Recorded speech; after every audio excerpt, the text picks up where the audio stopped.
दया प्रकाश सिंह का मानसिक स्थिति विचलित हो गया है।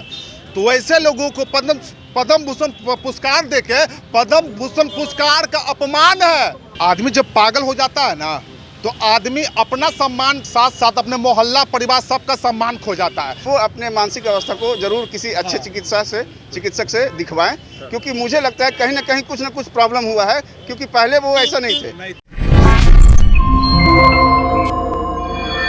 नमस्कार, द इंडिया टॉप देख रहे हैं आप और मेरा नाम शशांक पांडे है। दया प्रकाश सिन्हा ने एक किताब लिखी, किताब का नाम नाटक, और उसमें सम्राट अशोक की तुलना औरंगजेब से कर दी। ऐसे में जो महात्मा फुले समता परिषद के जो लोग हैं उनमें आक्रोश दिखा और आज इनकम टैक्स चौराहे पर दया प्रकाश सिन्हा का पुतला दहन कर दिया, पुतला फूंक दिया। कुछ कार्यकर्ता हैं, नेता हैं जिनमें आक्रोश बहुत अधिक है। आक्रोश आप में दिखा, पुतला दहन करते समय आपने पूरा लात भूसे सब चला दिए दया प्रकाश सिन्हा पर। क्या लगता है कि पद्मश्री से सम्मानित एक व्यक्ति को उसका पद्मश्री ले लिया जाएगा आपके कहने से? ठीक है, देखिए मैं बताता हूँ। आदमी जब पागल हो जाता है ना तो आदमी अपना सम्मान साथ साथ अपने मोहल्ला परिवार सबका सम्मान खो जाता है। दया प्रकाश सिंह का मानसिक स्थिति विचलित हो गया है। तो ऐसे लोगों को पद्म भूषण पुरस्कार देके पद्म भूषण पुरस्कार का अपमान है। बताइए, सम्राट अशोक, आप भी इतिहास पढ़े होंगे, पढ़े लिखे नौजवान हैं, मैं भी पढ़ा लिखा हूँ। सम्राट अशोक का तुलना मतलब कि औरंगजेब से कर दिया गया। कितना क्रूर था औरंगजेब, कितना क्रूर था औरंगजेब। ये सब आरएसएस की चाल है, देश की दो धारा में बांटने की चाल है। अभी तो पुतला दहन हुआ है। अगर पद्म भूषण पुरस्कार नहीं वापस लिया गया तो मैं गोपी किशन जदयू नेता उग्र आंदोलन होगा, पूरा हिंदुस्तान में होगा। पुतला से भी बड़ा कोई काम है? एकदम होगा उग्र आंदोलन होगा। उग्र आंदोलन मतलब थोड़ा समझाइएगा विस्तार से, कैसे उग्र आंदोलन? हम लोग बैठेंगे, पार्टी के लोग तय करेंगे, जगह जगह पर धरना प्रदर्शन होगा। 2 लाइन सम्राट अशोक के बारे में बताइए और 2 लाइन औरंगजेब के बारे में बताइए। सम्राट अशोक के 2 लाइन और औरंगजेब मतलब विस्तार 2 लाइन। पहला मैं बताता हूँ औरंगजेब का, क्योंकि विलेन का नाम पहले आता है, हीरो का बाद में। पहले विलेन मारता है, उसके बाद हीरो जीतता है। औरंगजेब क्या करते थे, सारा हिंदुत्व को भाई को जबरदस्ती धर्म परिवर्तन करते थे। सारे मंदिर का तोड़ने का काम किया था औरंगजेब। सम्राट अशोक, उनका जब दिल पिघला तो पंसु पक्षी पज सबको मारने लगे थे। सारा रात 5 को सब दान कर दिए थे। ये सम्राट अशोक थे भैया, ये सम्राट अशोक थे। मैं गोपी किशन, आगे बात कीजिए मेरे गुड्डू भैया से। जय गरीब। सम्राट अशोक के बारे में अगर कहा जाए कि एक शब्द में सम्राट अशोक का परिचय दे दीजिए और एक शब्द में औरंगजेब का परिचय दे दीजिए, तो कैसे परिचय दीजिए? सम्राट अशोक एक अद्वितीय पुरुष थे। उनकी जो नीतियां हैं वो अद्भुत थी। उन्होंने जो भी अपने शासन काल में जो भी उन्होंने कार्य किया है वो पूरे दुनिया को परिचय है, दुनिया को पता है। वो हमें और आपको कहने की ज़रूरत नहीं है। उनके बारे में सारे लोग, हम आप, एक छोटे व्यक्ति, एक बड़े लोग, सब लोग उनके बारे में जानते हैं। ऐसा सोच आना ही नहीं चाहिए था जो कि औरंगजेब के चरित्र के समान उनका है, जो तुलना किया गया है।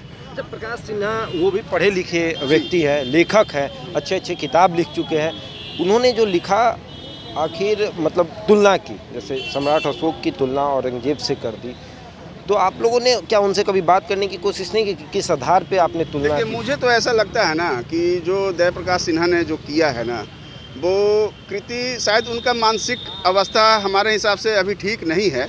शायद इस कारण से भी उन्होंने किया है, क्योंकि वो एक पढ़े लिखे विद्वान पर्सन हैं और अच्छे व्यक्ति कहलाते थे।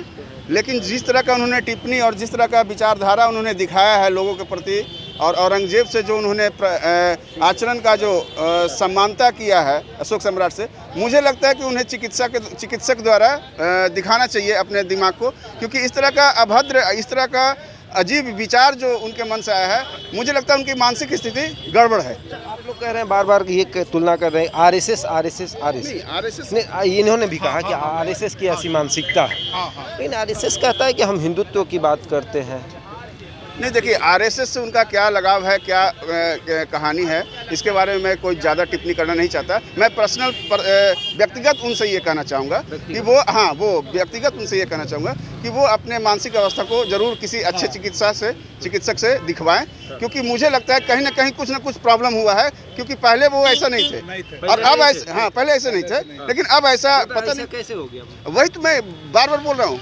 मानसिक चिकित्सक से जरूर दिखवाएं, क्योंकि मानसिक संतुलन बिगड़ गया है मुझे लग रहा है। सम्राट अशोक की तुलना औरंगजेब हाँ, से करने हमको लगता है कि वापिस वो आ जाएंगे अपने ढर्रे पे, मुझे लगता है ऐसा। पुतला दहन करने के बाद आप नहीं, पुतला दहन की बात नहीं है, उनका एक मैसेज दिया गया है कि वो अपने आप को ठीक कर ले, और अगर ठीक नहीं करेंगे तो हो सकता है इससे भी बड़ा जन आंदोलन हो, इससे भी बड़ा विरोध हो, है ना, हो सकता है, कोई बड़ी बात नहीं है।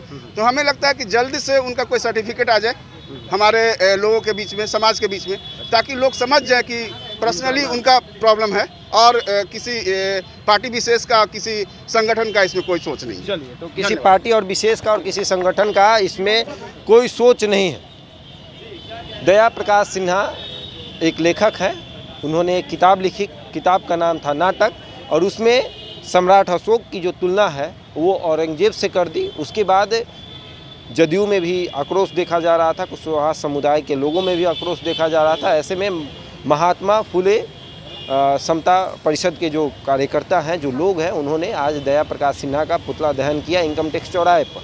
हमने जब बात किया तो उन्होंने कहा कि अगर इस पर भी नहीं मानते हैं दया प्रकाश सिन्हा तो इससे आगे भी उग्र आंदोलन होगा, जन आंदोलन होगा।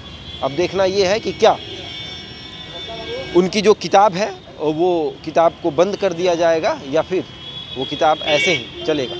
तमाम खबरों के लिए जुड़े रहें हमारे साथ और देखते रहें द इंडिया टॉक।